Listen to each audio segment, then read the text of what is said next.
Dear students, welcome again in this history of English novel video. In last video, we looked the rise of novel.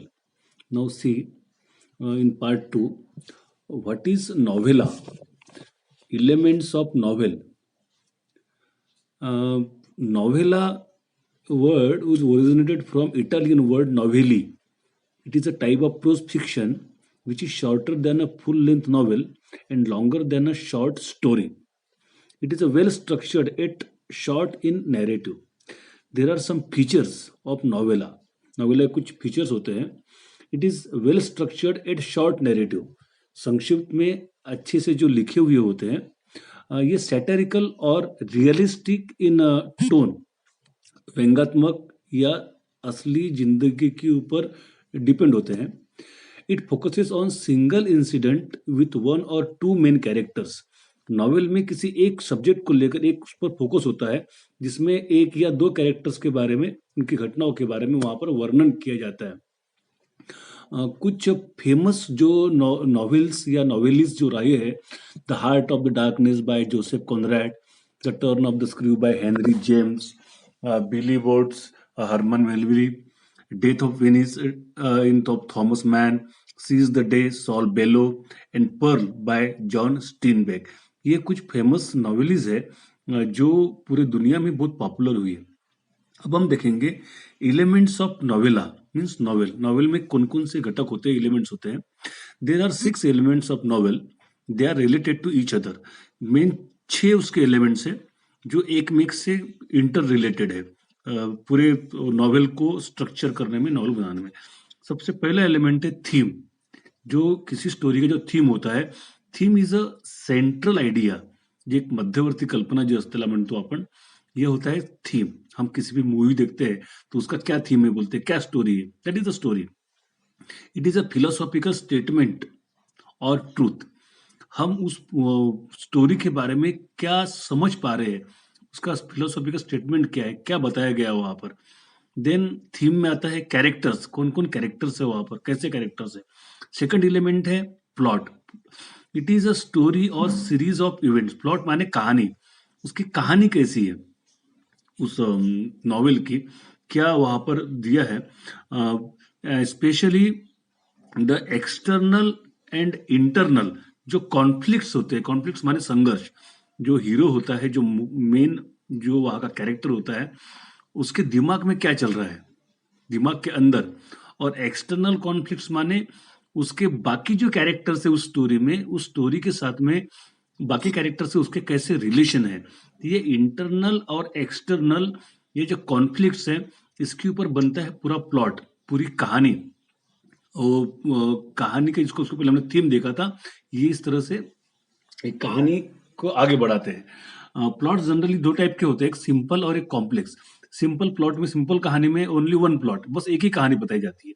पर complex में many sub plots inter related to each other. छोटी छोटी कहानियां मिलकर सब कहानियां एक में से रिलेटेड, इस तरह से वो प्लॉट बनता है. थर्ड जो एलिमेंट है दैट इज कैरेक्टर. मेन वहां के हीरो, चरित्र. Characters are related to plot, and because of the behavior of characters, events in the plot takes place. जो कहानी आगे बढ़ती है, कहानी आगे बढ़ती है कैरेक्टर के आधार पर, उस हीरो के आधार पर जो मेन वहां पर प्ले करते हैं. मेजर टाइप ऑफ कैरेक्टर्स जो वहां पर मेन जो नायक होते हैं, उसमें एक इंपॉर्टेंट कैरेक्टर और माइनर कैरेक्टर, माने एक मेन हीरो और बाकी छोटे मोटे हीरो. इंपॉर्टेंट कैरेक्टर कैसे समझना, give much importance and deep wordy and verbal sketch. जो मेन कैरेक्टर होता है उसके आसपास पूरा कैमरा घूमता है, उसके आसपास पूरी वो स्टोरी रहती है, उसी को ज्यादा महत्व दिया जाता है. उसके वर्ड्स, उसकी थिंकिंग, उसका बोलना, उसके ऊपर पूरा फोकस होता है. उसे कहते हैं इंपॉर्टेंट कैरेक्टर. और बाकी जो छोटे मोटे जो कैरेक्टर्स होते हैं उसे कहते हैं minor characters. Means importance is not given to them. इस तरह से होते हैं. कैरेक्टर में हम जब देखते हैं, जैसे हिंदी फिल्मों में देखते हैं कि प्रोटैगोनिस्ट, प्रोटैगोनिस्ट माने main hero, real hero, the main character of the novel. और एंटागोनिस्ट माने जिसको हम लोग खलनायक कहते हैं, with whom the main character is in conflict. जिसके साथ में मेन हीरो का संघर्ष होता है, मेन हीरो की लड़ाई होती है, मेन हीरो का द्वंद्व चलता है. कैरेक्टर्स, एंटिटी और फोर्स. प्रोटोगोनिस्ट और एंटागोनिस्ट, नायक और खलनायक, इनके बीच में यह नॉवेल की स्टोरी घूमती है और यही वहाँ के मेन कैरेक्टर्स होते हैं। Fourth element is the setting. उसकी सेटिंग कैसी होती है नॉवेल्स की? Setting is the background in which the story takes place. जहां पर ये कहानी होती है, उस कहानी के बैकग्राउंड में क्या चल रहा है उसके बारे में जो दर्शाता है setting. The aspects of settings are place, period, time, climate और वेदर एंड लाइफस्टाइल। कि कहाँ पर घटना हुई, किस समय घटना हुई, कैसा क्लाइमेट था, वेदर कैसा था, वहां की लाइफस्टाइल कैसी थी, इस तरह का होता है। नेक्स्ट एलिमेंट इज कॉन्फ्लिक्ट, जो संघर्ष जो होता है। The struggle between the opposite forces is a conflict. संघर्ष किसे कहते हैं? कि हीरो और विलन, इनका जो आपस में संघर्ष होता है, एक अच्छी और बुरा। It provides interest and curiosity. ये अच्छाई की बुराई पर विजय हर कोई देखना चाहता है, और वही स्टाइल यहाँ पर ये होता है। Next element is the language. Language कैसी होती है नॉवेल की? Language and various techniques use by writer is a style. जिस स्टाइल किसे कहते हैं? कि जिस भाषा में राइटर नॉवेलिस्ट लिखता है, लैंग्वेज में भी extensive vocabulary, it may be laconic और मिक्सचर ऑफ बोथ। नॉवेलिस्ट अपने किस स्टाइल में लिखता है, कितने अच्छे वो शब्दों का उपयोग करता है। Linguistic devices makes the narrative effective. जितने शब्द संग्रह उसके पास रहेगा, उतना अच्छा इफेक्टिव उसकी वो नॉवेल बनेगी। किसी भाषा सौंदर्य के आधार पर नए नए वर्ड्स वहां पर इंट्रोड्यूस करना, अपनी कोई सरल भाषा में समझा कर देना, that is the beauty of the language. अब हम देखने वाले हैं टाइप्स ऑफ नॉवेल। नॉवेल के प्रकार कौन कौन से होते हैं? सबसे पहला है रियलिस्टिक नॉवेल, जो सच्चाई पर आधारित होती है। It gives a effect of realism. जो रियलिज्म का इफेक्ट उसमें रहता है। नॉवेल ऑफ मैनर भी कहते हैं इसे, क्योंकि इसमें सच्चाई पर आधारित ये होता है। Complex characters with mixed motives. इसमें अलग अलग कैरेक्टर्स मिलेंगे और सबके स्वभाव अलग अलग मिलेंगे। जैसे मानवीय स्वभाव होता है, उसको यहाँ पर डिपिक्ट किया जाता है।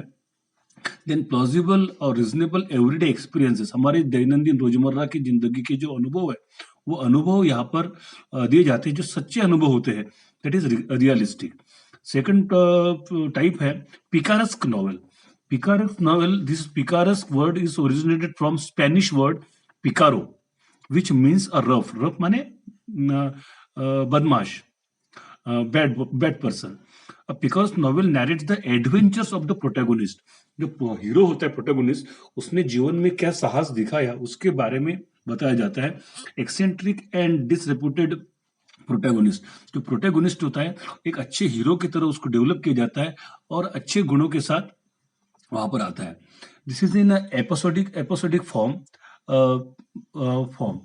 Next type is historical novel. Historical novel, जैसे कि हम जानते हैं कि इतिहास पर आधारित, set in the earlier period than that of the writing. जब राइटर लिखता है, उसके पहले जो घटना घटित हो चुकी है इतिहास के संदर्भ में, that is historical. Next is epistolary novel. Epistolary derives from the Latin word epistola. Epistola which means letter. Letter माने अक्षर। This type of novels presented through a series of correspondence, आपसी संबंध, आपसी संवाद से के माध्यम से इस तरह का नॉवेल तैयार होते हैं। Although letters are the most common basis of epistolary novels, and diaries entries are the popular form in this type. Next is Gothic novels. हम आजकल देखते हैं कि डर, रहस्य, भय, थ्रिलर, सुपर नेचुरल एलिमेंट्स माने जादुई शक्तियां, हम कुछ नॉवेल्स में देखते हैं। मौत के बारे में, उसके बाद में किसी हॉन्टेड बिल्डिंग के बारे में, इस तरह की जो नॉवेल्स होती है, जो कथा होती है, that is in Gothic novels. इस तरह की कहानियां भी बहुत लोगों को पसंद आती है, से कहा है Gothic novel. Next is autobiographical novel, जिसे हम लोग कहते हैं कि आत्मकथा लिखना। It is based on life of author. Author जो होता है, वो अपनी जिंदगी के किस्से, अपने अनुभव यहाँ पर शेयर करता है, अपने आत्मकथा लिखता है। Author changes names and places और may avoid some details of his life. इसमें जो ऑथर है, राइटर है, नॉवेलिस्ट है, वो कुछ अपना नाम, अपनी जगह या कुछ जिंदगी की डिटेल्स वो अवॉइड भी कर सकता है। Next is allegorical novel. Allegory is a story that bears more than one level of meaning, जिससे एक से ज्यादा मतलब निकल सके, इस तरह की जो कहानी होती है। The surface meaning and symbolic meaning, जिसमें कहानी में दिखता कुछ और है पर उसका मीनिंग कुछ और निकलता है। उसमें मीनिंग जैसे कि पॉलिटिकल मीनिंग निकल सकता है, रिलीजियस, हिस्टोरिकल, फिलोसॉफिकल। हम तरह तरह के मीनिंग एक अलग कहानी से निकल सकते हैं, जिससे हम लोग सेटेरिकली बोल सकते हैं। ये सिंबॉलिक होता है कि बताना कुछ और दिखाना कुछ। Next type is utopian novel और डिस्टोपियन नॉवेल भी से कहते हैं। Utopia is an imaginary community और सोसाइटी हैविंग आइडियल क्वालिटीज। एक काल्पनिक कथा पर आधारित काल्पनिक कोई समाज का एक दिखाया जाता है। और it is very common literary theme, specially the science fiction और स्पेकुलेटिव फिक्शन। साइंस में कि फिक्शन में हम देखते हैं कि आजकल हॉलीवुड मूवीज में कि बहुत आगे में क्या होने वाला है, इमेजिनरी कि आगे क्या हो सकता है, इसके बारे में बहुत सारे मूवीज बनती है। That is utopia. Common theme of science और स्पेकुलेटिव फिक्शंस इसमें दिए जाते हैं। और next type is psychological novel, जिसे हम लोग मनोवैज्ञानिक कहते हैं। It works on internal life of protagonist और रदर और अदर कैरेक्टर्स। जो मेन हीरो होता है उसका जो इंटरनल लाइफ है वो क्या सोचता है, कैसा रिजेक्ट करता है, उसके ऊपर ये नॉवेल्स होती है। नया कंसेप्ट आया है एक अगले टाइप में, stream of consciousness novel. This term is coined by William James in his book Principles of Psychology in 1890. Incidents in the plot are in the sequence of the flow of the thoughts in the mind of characters. हमारे मन के अंदर में क्या चल रहा है वो पिक्चर में दिखाना, उसको लिखना, that is stream of consciousness. बहुत सारे फिल्मों में, मूवी में देखते हैं हम लोग कि क्या सोच रहा है हीरो, उसके बारे में जो कहानी आगे बढ़ाई जाती है, that is psychological. That is stream of consciousness. Now we are looking Bildungsbaum Roman novel. The German word which means growth, और उसके ऊपर से इस तरह की कहानियां तैयार हुई है। It concern with the growth of protagonist mind, spirit and character from childhood to adulthood. बचपन से बड़ा होते तक हीरो के दिमाग में क्या चल रहा है, इसके बारे में पिक्चर दिखाना, जानकारी देना, that is called this type of novel. And now last one that we are looking, the science fiction. Science fiction, it deals with imaginative concepts. जैसा हमने इसके पहले यूटोपियन देखा था, वैसे ही कि काल्पनिक कथा है कि आगे ऐसा हो सकता है। Futuristic setting, futuristic science and technology, space travel, time travel, parallel universe and extra territorial life. इस तरह का कथा, इस तरह का वर्णन साइंस फिक्शन में होते हैं। अभी हम लोग जो मूवीज देखते हैं हॉलीवुड की, स्पेशली मूवीज, उसमें हमको आगे में क्या होने वाला है, क्या हो सकता है, इस तरह की कहानियां वहां पर डिपिक्ट की जाती है। And next is detective fiction. Detective fiction जासूसी कथा जिसे हम लोग कहते हैं। It is based on crime और mystery fictions, deals with detective and crime life. आजकल हम लोग टीवी पे कुछ सीरियल देखते हैं, कुछ मूवीज भी देखते हैं जिसमें। So students, this was our today's topic, history of novel, उपन्यास का इतिहास, जो हम परीक्षा के लिए तैयारी करने वाले हैं। बहुत आसान चीज है, कुछ बातें हमको याद रखनी है, उसके प्लॉट, उसका स्ट्रक्चर, उसके एलिमेंट्स, उसके टाइप्स, कुछ राइटर्स के, कुछ नॉवेलिस्ट के नाम, इस तरह से तो हम इजीली इसको अच्छा कर सकते हैं। तो आई होप आप लोग अच्छे से इसको पढ़ेंगे और बातें याद रखेंगे। इसके आगे जब हम नॉवेल पढ़ेंगे उसमें हमको बहुत और मजा आने वाला है। तो फिर मिलेंगे दूसरी वीडियो के साथ।